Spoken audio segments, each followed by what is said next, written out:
పిఠాపురం తాలూకాలో ఎమ్మెల్యే పవన్ కళ్యాణ్ ఇప్పుడిప్పుడే కళ్ళు తెరుస్తున్నారు. ఉప ముఖ్యమంత్రి తన సొంత నియోజకవర్గంలో చేతులు కాలాక ఆకులు పట్టుకుంటున్నారు. ఇప్పటికే నియోజకవర్గ వ్యాప్తంగా మట్టి ఇసుక తవ్వకాల కారణంగా జనసేన అబాసు పాలైంది. జనసేన నేతల మధ్య విభేదాలు బట్టబయలయ్యాయి. ఏకంగా కొట్లాట వరకు వెళ్ళింది. మాజీ ఎంపీపీ మీద దాడికి పూనుకోవడంతో ఆయన పోలీసులకు ఫిర్యాదు చేయాల్సి వచ్చింది. కేసులు నమోదయ్యే పరిస్థితి వచ్చింది. ఇటు జనసేన శ్రేణుల మధ్య విభేదాలు, మరొక వైపు మిత్రపక్షం తెలుగుదేశం పార్టీకి చెందిన ఇన్ఛార్జ్ ఎస్విఎస్ఎన్ వర్మ నేరుగా ఇసుక తవ్వకాలని తప్పుబట్టే పరిస్థితి వచ్చింది. మీడియా సాక్షిగా ఇసుక అక్రమ తవ్వకాలను ఆయన ఎండగట్టే పరిస్థితి వచ్చింది. దీంతో అటు మిత్రపక్షాల నుంచి వస్తున్నటువంటి వ్యతిరేకత, ఇటు సొంత పార్టీ శ్రేణుల మధ్య విభేదాలు అన్నీ కలిసి ఇప్పుడు పవన్ కళ్యాణ్ కళ్ళు తెరిచి ఈ వ్యవహారాలకి చెక్ పెట్టాల్సిన పరిస్థితి వచ్చింది. అటు ఇసుక తవ్వకాలు, ఇటు మట్టి తవ్వకాలు నిలిపివేయాలని తాజాగా ఉప ముఖ్యమంత్రి ఆదేశించడంతో అధికారులు రంగంలోకి దిగారు. అసలు ఎందుకు ఇక్కడి దాకా పరిస్థితి రావాలి? మే నెల మధ్యలోనే ఇలాంటి అక్రమ తవ్వకాలకి పూనుకుంటున్న వైనం మీద మనం అనేక కథనాలు ఇచ్చాం.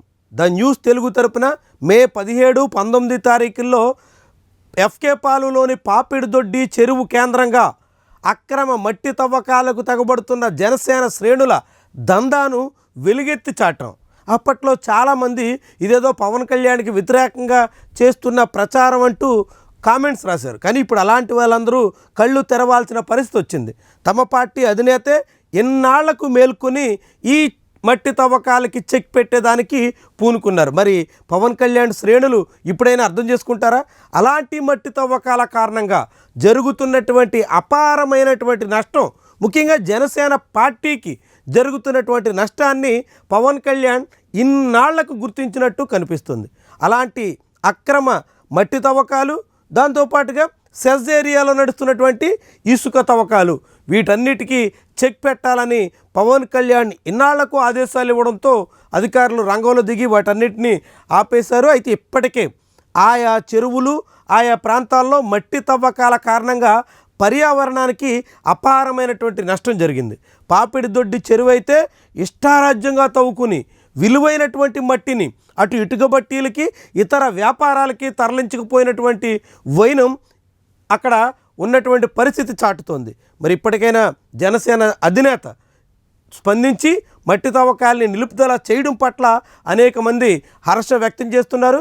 ఇలాంటి అక్రమ మట్టి తవ్వకదారులకి అండగా నిలవడం ద్వారా ఉప ముఖ్యమంత్రి తన పరువుని తీసుకునే ప్రయత్నం చేయొద్దని చాలామందే సూచిస్తున్నారు.